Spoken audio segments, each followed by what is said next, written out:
2025 trade deadline, which may go down in history, has finally come to an end. It was earth-shattering and full of brilliance. Some teams made minor adjustments and stayed put. Some remained silent and gathered strength. Some teams strengthened instantly with masterful moves. Others struggled in the gaps, making bold bets on the future. Today, we will analyze the battles of the league's powerhouses in the mid-season trade with a detailed video. The Los Angeles Lakers became one of the focal points of this trade deadline. First, they traded away D'Angelo Russell early on and acquired the near-elite veteran 3-and-D player Dorian Finney-Smith. Then, almost the moment they secured Luka Doncic, they completed their team's planning for the next 10 years. With a player of this caliber arriving, accumulating draft picks was no longer the top priority. As long as the Lakers remain in the massive Los Angeles market, their competitiveness in free agency will always be formidable. And with Luka Doncic as the tactical core, their future roster upgrades are filled with endless possibilities. Shortly after, right before the trade deadline, the Lakers traded Dalton Knecht, Cam Reddish, a 2031 first-round pick, and a 2030 first-round pick swap to acquire Charlotte Hornets promising center, Mark Williams. When Dallas Mavericks GM Nico Harrison sent away Luka Doncic, it was like a butterfly flapping its wings, triggering a massive trade storm across the league. And Mark Williams' trade can be seen as one of the ripple effects of this monumental shift. Because the Mavericks didn't completely strip the Lakers of their draft assets, the Lakers, while retaining Austin Reeves, were still able to acquire a much-needed center. In their win now while planning for the future approach, the Lakers swiftly completed their reinforcements. The Lakers paid a steep price for Mark Williams, a price that could have landed most centers in the league. However, according to reports, players like Jakob Poeltl were actually commanding even higher asking prices. Mark Williams is 23 years old, standing 7 feet tall with a 7 feet 6 inches wingspan and a standing reach of 9 feet 7 inches. He is definitely not a big guy with only physical talent. Instead, his recent hook shots, floaters, and even free throw ability have shown his technical growth.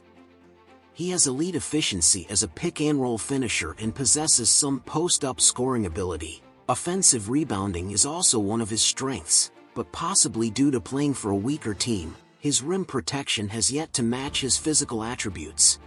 From a tactical standpoint, he is a tailor-made addition for Luka Doncic, offensively improved, though slightly weaker defensively than Derek Lively II. Mark Williams' biggest concern is his health.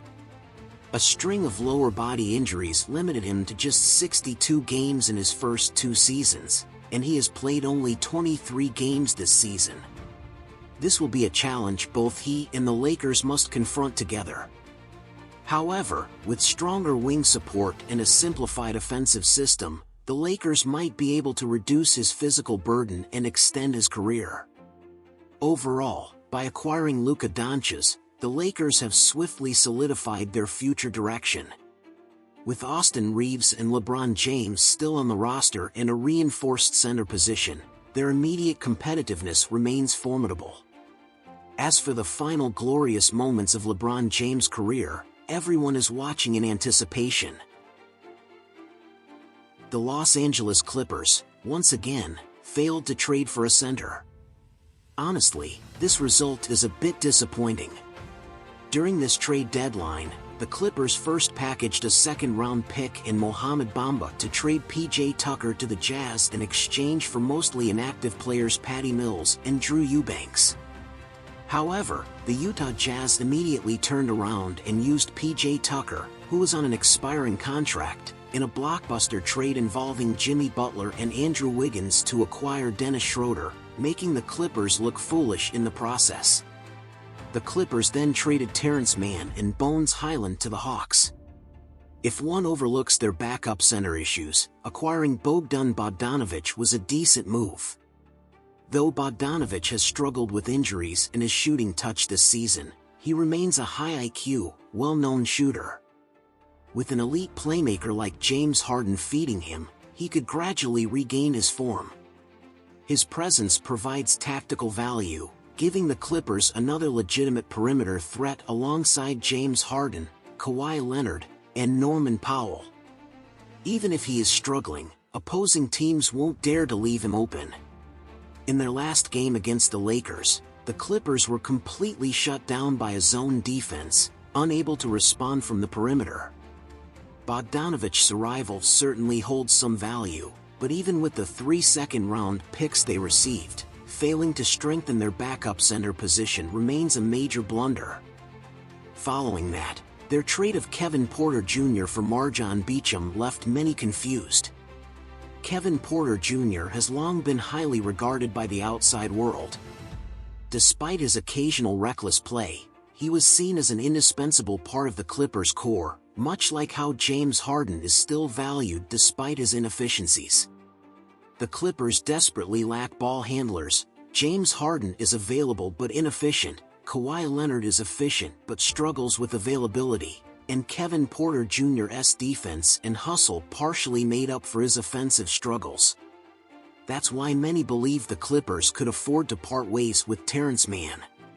But losing both Terrence Mann and Kevin Porter Jr. was completely unexpected. According to reports, high-quality players like Ben Simmons and Malcolm Brogdon might soon enter the buyout market.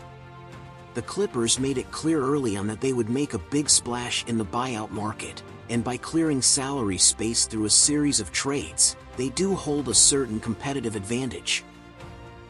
The overall trade strategy of the Milwaukee Bucks has been well received. Chris Middleton is no longer the cold-blooded playoff assassin he once was. Knee injuries have taken a toll on his performance. Although his shooting efficiency this season is still decent, his defense has declined significantly, often becoming a defensive liability that indirectly led to team losses. Meanwhile, Damian Lillard's outstanding performance this season has greatly reduced the team's reliance on Middleton. Thus, bringing in a younger and bigger forward like Kyle Kuzma is indeed a reasonable choice. Despite Kuzma's poor efficiency this season, youth is an asset, and many believe he can gradually regain his form in the Bucks system. The new-look Bucks are continuing to amplify their size advantage. In modern basketball, size truly matters. With Giannis Antetokounmpo at 6 feet 11 inches, Brook Lopez at 7 feet 1 inch, Bobby Portis at 6 feet 10 inches, Kuzma at 6 feet 9 inches, and new addition Jericho Sims at 6 feet 10 inches, they can deploy various big lineups to gain an edge in physical matchups. This makes the Bucks a strong contender for the Eastern Conference title and a major threat to the Cleveland Cavaliers and Boston Celtics. The Cleveland Cavaliers, who have been in incredible form this season, did not stay put like the Oklahoma City Thunder. With their core four of Donovan Mitchell, Darius Garland, Evan Mobley, and Jarrett Allen, they have been able to remain competitive most of the time. However, their weakness at the small forward position has been a lingering issue, raising concerns about potential struggles in the playoffs. The Cavaliers quickly addressed this by trading Karis LeVert and George Niang to the Hawks for DeAndre Hunter, who has been having an excellent season. Hunter is younger, more defensively stable, and has a body type that better fits the team's needs. LeVert had a solid start to the season, but injuries led to a sharp decline in his form, ultimately resulting in his departure.